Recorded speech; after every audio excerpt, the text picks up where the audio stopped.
Now, we've been looking back with some nostalgia to great players and teams of the past in recent weeks, and BBC's Match of the Day with Ian Wright, Alan Shearer and Gary Lineker has actually been better, I think, than the real Match of the Day, because they've been reminiscing as well.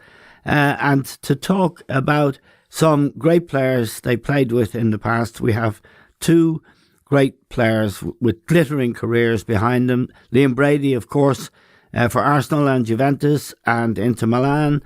And Hamann with Bayern Munich, Manchester City, and of course with Liverpool. And 15 years ago today, Didi played a major part in Liverpool winning the Champions League. But what they're going to do is pick the best team of players they played with.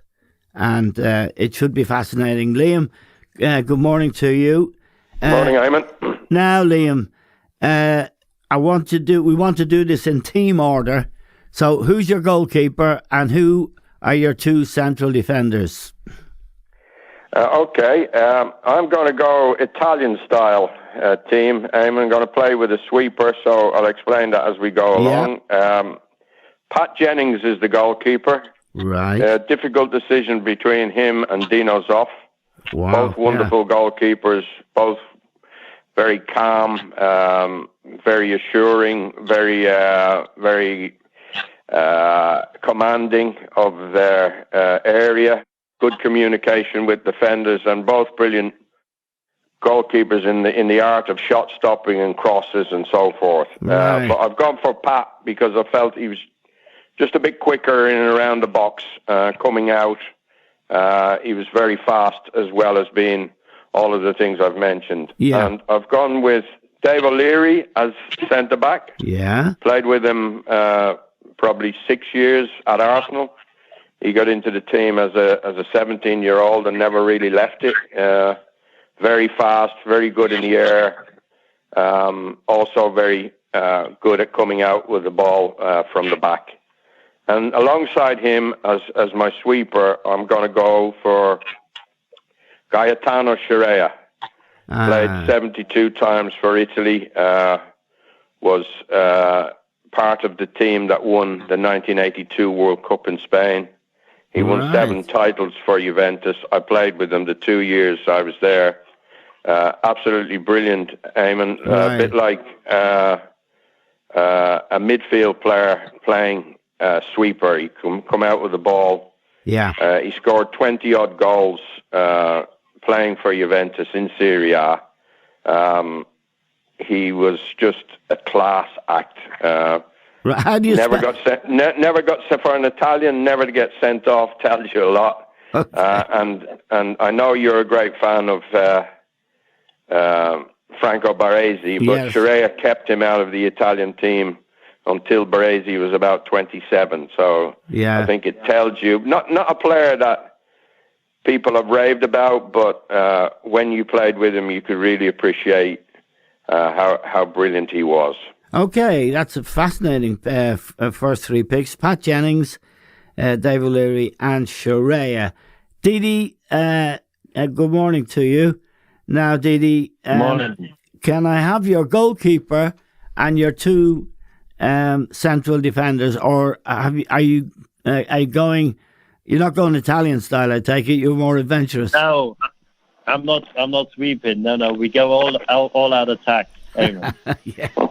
There's no sitting back with us. No, I've gone with Oliver Kahn in goal. It was a brilliant goalkeeper. I don't think he was necessarily the most talented, but he was such a hard worker. He came to Bayern Munich in '94, I think, when Raimund Aumann stopped, and he turned from a very, very good goalkeeper to, for me, the best goalkeeper in the world. There was always comparison with Peter Schmeichel, who's the better one. But Oli was just such an influence because you knew if you made a mistake, if there was a chance given to the opposition, he would pick you out 9 out of 10 times. And he gave the whole so much confidence, which is, I think we see these days with good teams, with top teams, you need a top goalkeeper. Yes. If you want to win trophies. And he certainly was. And then I play with, two players. One is actually probably a bit of a midfield player, but he played as a sweeper, but he can play the role as Liam Chiré, the ball from the back, loads of Mateos.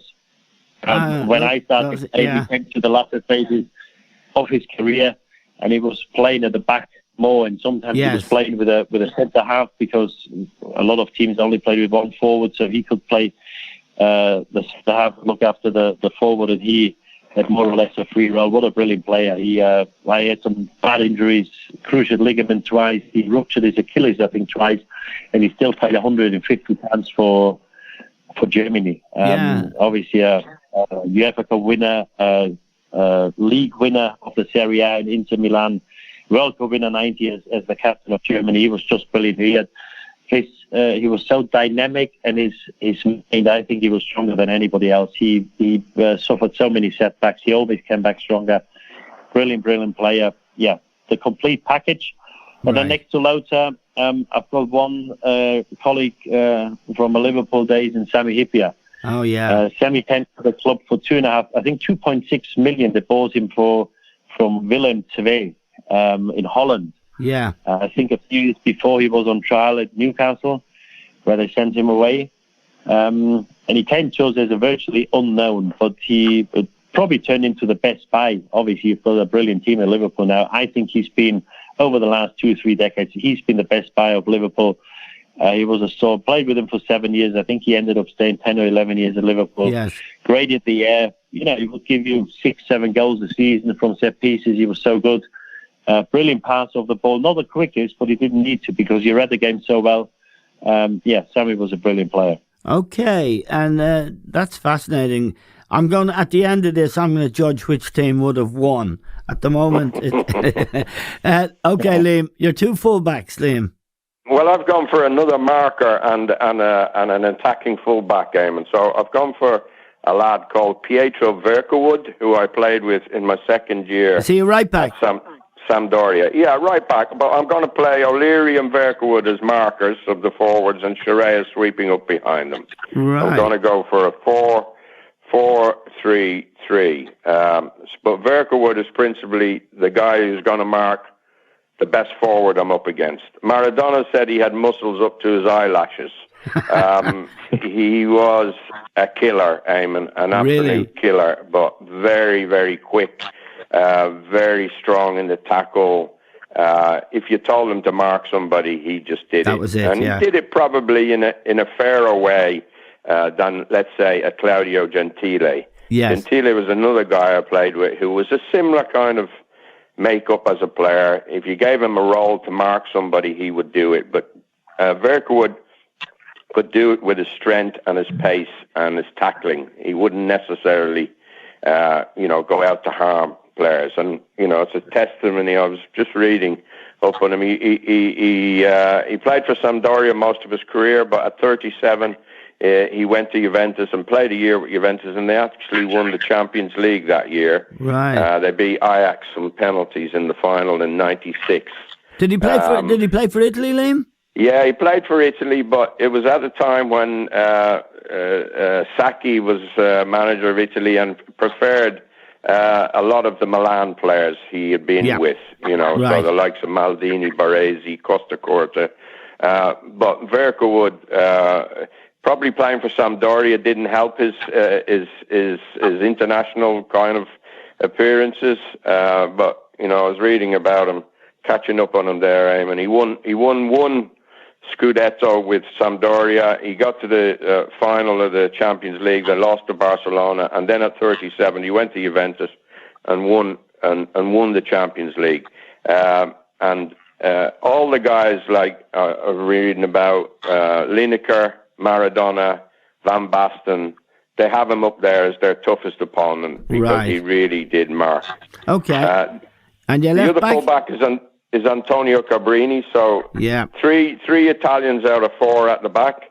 You all know what great defenders Italians are. It's in their mentality. But Cabrini was an attacking fullback. He scored 35 goals in Serie A for Juventus. He won 6 league titles. A brilliant left foot. A bit like Kenny Sanson, Ashley Cole, that kind of fullback. You could give him the ball in tight spaces. He would get out of it. He looked like a winger playing at fullback. He played in the '82 World Cup winning Italian team. Right. Yep. So that's my back four, Eamon. 3 Italians and an Irishman. Okay, Didi, your fullbacks. On the right hand side, I've got one of your former national team players in Steve Finan. Finn obviously was a part of the Champions League winning team 2005. I played with him, I'd say, for about 4 to 5 years. And I can't recall him ever making a mistake. You know, he was just Mr. Solid in persona. He was never brilliant, but he was never bad. And I think for a defender, especially fullbacks, obviously it's changed a bit now because you want them to do something going forward, which he did. You know, he would put your cross and set your goal up. But he was just so solid. He wouldn't give anything away from the back. He was always available, always showed for the ball if he needed somebody, which is, not always a norm with fullbacks because sometimes they're not the best on the ball. But Finn was always a brilliant team player. For me, hugely underrated because, as I said, he was always a 7.5 out of 10. Yes. And you could just rely on him. And I think it's very important when you want to have a team or when you team to win things, you need people you can rely on. And there was no one better than Steve Finan. And on the left-hand side, I've got a former colleague from Bayern Munich. I only played with him for a couple of years, Vicente Lizarazu. Afterwards, after I left, the French, French guy. French, yeah. That's right. He was only small. He was only about 5'7", 5'8". But he was a pack of muscles. He was so quick. He was one-on-one. You couldn't beat him. Even the trickiest, the quickest wingers, they couldn't get away from him. And he made up for the lack of height with just using his body well. And I don't think he's been beat on the back post too often, even though he was probably a smaller fullback as you see. And as I said, in '98, he was a big part of that World Cup winning team with France. Yes, he was. Yeah. Brilliant player, a great fella as well. He kept himself to himself. He didn't get involved in any nonsense. But again, you wouldn't get on the wrong side of him because he was a brilliant competitor. Okay, nothing to choose at the moment. I think maybe Liam might be a bit more defensive. All right. Liam, your midfield, Liam. Midfield, I'm going for your colleague and my colleague in RTE, Eamon, down through the years, Johnny Giles. Yeah. I played with John starting in 1974 for Ireland, and I played with him for about 4 years. John played till he was about 37, 38 for the Irish team. Yeah. And a brilliant footballer, very naturally two-footed, could hit a ball right or left foot 40, 45 yards, no problem with either foot. Yeah. Great vision of play. So my back four would give Giles the ball, and he would get things going from there. And alongside him, I would stick 2 all-action players. Alan Ball, who I played with at Arsenal in the early 70s. I got into the team in 73, 74, and I played with Alan for about 3 seasons. Obviously, he's famous for his performance in that 1966 World Cup final where he ran the legs off Schnellinger down that right-hand side. Great one-touch footballer, great vision, also a very good goal-scoring rate.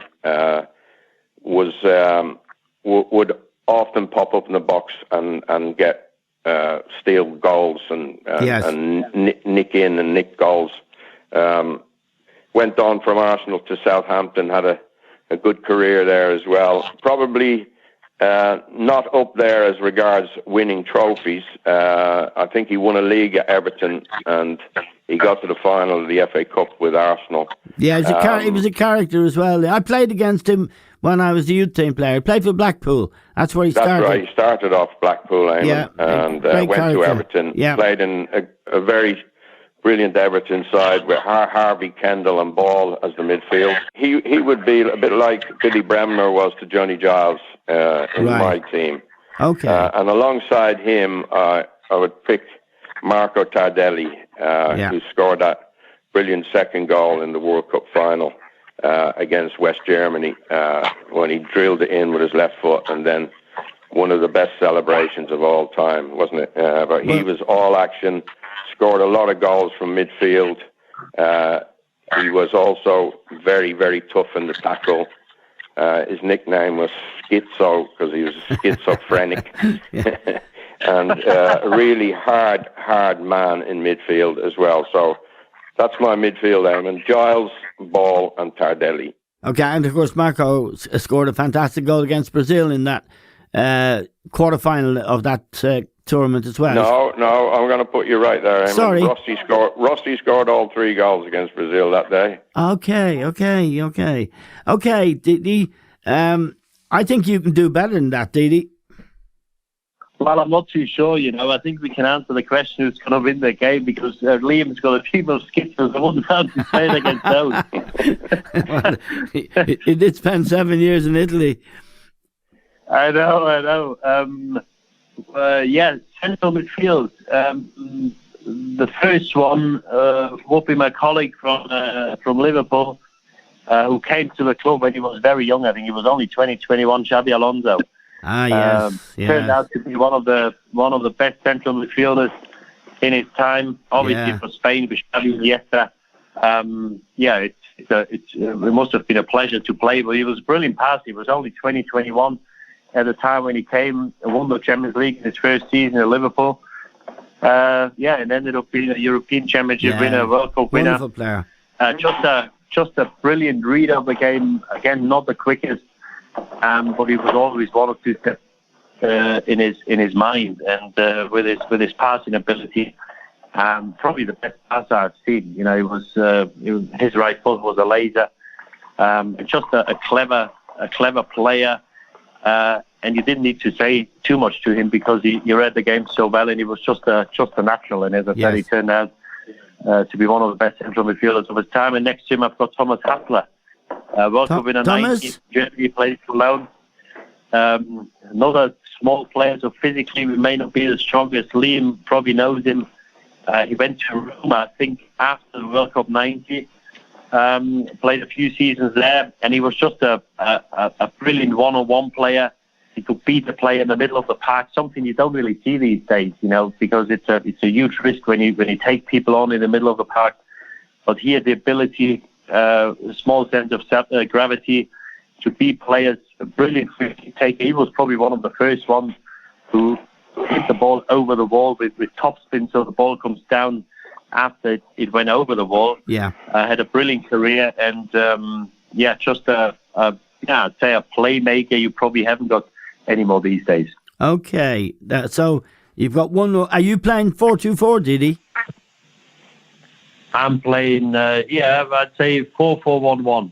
4-4. Okay, so that's you've given me. Okay, so you've got to give me 4 more. That's right. I've got 6 now. I've got the 4 at the back, and I've got the 2 central midfielders. Okay, Liam, your front 3. My front 3, Eamon, is Trevor Francis, Karl-Heinz Rummenigge, and Paolo Rossi. Wow. Francis I played with 2 years at Sampdoria. Bit fragile in as much as that he picked up a lot of injuries, but when I did play with him, he was electric, Eamon. You know, he was the first £1 million footballer in England when Brian Clough paid that fee to bring him from Birmingham City to Nottingham Forest, and Trevor paid it back more or less straight away. He got the goal that won them the European Cup final against Malmo, Forest's first win in the European Cup. He came to Sampdoria with me in 1982, and he was just one of those players who could score goals on his own. You know, you give him the ball and he would do the rest. He could score from long range. He could take people on, and left and right foot. Really exciting, really brilliant player. So I would play him predominantly down the right-hand side. And I'd have then two strikers, a partnership of Rummenigge and Rossi. Rummenigge, a bit like Trevor Francis, and Didi would know Karl Heinz very, very well from following the German team. He was a powerful player, a muscular player who could run past people. He really had a hard shot in his right foot. Prolific goal scorer and also a leader. Yes. I remember him in '86 in that World Cup final against Argentina. He more or less dragged Germany back into the game, yes, all by himself. Tremendous player. And alongside him, I'd have a kind of a sniffer, a box player, a player a bit like Gary Lineker, who would be in and around the area. And defenders made mistakes or lost a marker, he would pop up and score goals. I've already mentioned him to you, Hamann. He got 3 goals against Brazil in that famous quarterfinal in '82. Rossi was a predator. He was a brilliant goal scorer, a brilliant box player, and I only played a year with him. I only actually played 3 games with him, Hamann, because he got banned for 2 years. Yes. In Italy, some kind of match fixing scandal or betting scandal. I think they might have been betting on games and things like that he was involved in. And he's got banned. Back in the nil-nils. Huh? He was back in the nil-nils. No, not when he was a guy. He was probably getting involved in things, but he would make a deal that he had to score a goal. I don't know the exact reason why he was banned, but he came back in my last 3 games for Juventus. But he trained with us all the season, and he could play the last 3 games, and he scored in his first game back. And then that year he went to the World Cup, and after a kind of a quiet start, then he really started to score. He scored 3. I think he scored 2 against Poland when they beat Poland in the semi-final, and he scored another one in the final against West Germany. So that would be my first, my front three. I mean, you got Francis down the right, great pace. Rummenigge, great pace, and Rossi, a box goal scorer. Okay, Didi, you got 4 to go. I can see. Yeah. I'm. Yeah. This, it all hinges on this, Didi. You better have some. Yeah. Top men in here.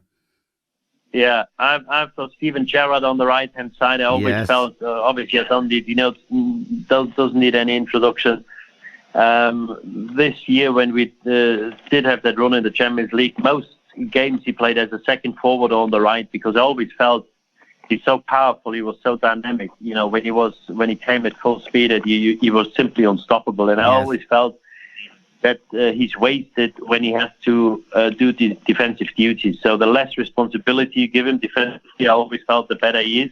Yes. I tried to explain that to him a few times. He wouldn't like to hear it, because in younger age, he thought he's got to do everything. But he was such a brilliant cross of the ball, spike of the ball. The number of goals he scored from 20, 25, 30 yards out was simply exceptional. So I've got Jeff right-hand side pretty much as a free role where he doesn't have to do much defending. On the left-hand side, I've got Mehmet Scholl, Bayern Munich in Germany, probably the best one-on-one player I've seen. You know, he could beat players with his skill, again, something you don't really see much these days. He was 2-footed, brilliant take-off, free kicks, clever player. And with his forwards or wingers, you know, I've got you and Liam in my ear now when you said all the wingers, they don't think about things. Yes. You know, he had a football brain. He knew when he needed to dribble, and he needed to pass, and he would sense an opportunity when he could take somebody on. Obviously, it was very hard to, because whichever side he played on, he could always cut inside. He was so good with his left hand. He was right-footed, and a brilliant left foot as well. So he could go either way, which is obviously a very hard thing for defenders to defend. So Mehmet will be on the left, and then I've got 2 up top. I play with a number 10, not a natural number 10, but I've got Ballack there. Yeah, Michael Ballack, Germany, Chelsea, Bayern Munich. You know, he's got so many goals. He was brilliant with his head, and he had that trait to know when to arrive brilliant strike of the ball again, so he could go out the box. Yes. But also off set pieces, a huge threat in the leader. What Liam said before, guy when the going got tough, you knew he will come and rise to the top because he was just a big game player, and whenever he was needed, he was there. So Ballack couldn't leave out of the team because it was one of the most brilliant ones I've played with. And up top, I wasn't blessed with too many forwards, top-class forwards. Obviously, they were all good and all on merit. But I've gone with Michael Owen because when I came to Liverpool, he was probably a player who played teams early 20s. And later on, when he went to Madrid, injuries, his progress or his career, and it never really worked out. When he went to Newcastle, he had a cameo. Manchester United when he scored against City in that derby, but he was just electric. I've never seen a player as quick as him, and it gave us a different dimension because with him, the teams were so scared of his pace that they would always drop off. Yes. It was a different game when he was in the team because he always had time on the ball, even in the Premier League, and because they didn't want to close you down because they knew the defenders don't push up, and if they did push up, all you needed to do, you had a space of 20 or 30 yards behind the back four, you just flipped it over, and he would get on the end of it. He was never intimidated by bigger players or powerful players because obviously in the Premier League in them days, the partnerships, you usually had 6'4", 6'5" centre-backs who looked like bouncers rather than football players. But you couldn't intimidate him, and it's just unfortunate that with the injuries he's had because he won the Ballon d'Or in 2001, and he was, unfortunately, he probably peaked in his late teens or early 20s. Yes. But that's my team. Yeah, I saw him actually interviewed recently, and they showed a lot of the goals he scored, and he was such a brilliant goal scorer, so quick, and as you say, hamstrings really for a sprinter is tough. Well, I'm looking at the two teams in front of me, and I'm going to say that this is going to be a draw. 2-2. I'll take that. I think. Well, I think it's a fascinating exercise. I think Liam's team looks a bit meaner, but I would get Pietro Vercourt to mark Michael Owen. He'd take care of him, Eamon. Did you play with against any of the guys I picked? No, I think they were before my time. Obviously, when you went through the back, obviously these were the guys I was growing up with. 82, 86 World Cup, and when you mentioned Vercourt, he was probably known as the hardest player in the Serie A, and I think at the time there were quite a few. But now obviously I know all these guys, and sometimes forget who other players played with because over a career, 10, 15 years. But I've got to say, the team you put together there, Liam, I don't think too many could do that. No, it's a good team. I actually played against one of your teams, Thomas Hassler. I played against him for Inter Milan against Cologne, and I actually played one game against West Germany. And that's the game that Jack Charlton took me off. And I think he took me off 5 minutes after Hassler dribbled me over on the touchline, and I think Jack had seen enough. Right. I remember that. I actually saw that game, Liam, as you know. I can't enter this remember him, a conversation, little stocky fella who could go past people? Yeah, I do, yeah. Yeah, he was a top player, but Jack blamed me because he was playing well. Yeah, I can't enter this conversation except to say that I played against Trevor Francis, Liam. He was in the Birmingham team that was promoted, and we finished just behind him. A very good team, and then he went off to Forest. But it's Alan Ball. You played against Johnny Giles. Did you play against Johnny? No, I never did. No, I played against Alan Ball when we were both. I was in the youth team at Manchester United. He was in the youth team at Blackpool. And he went on. He was a character on the pitch. He was a character off the pitch.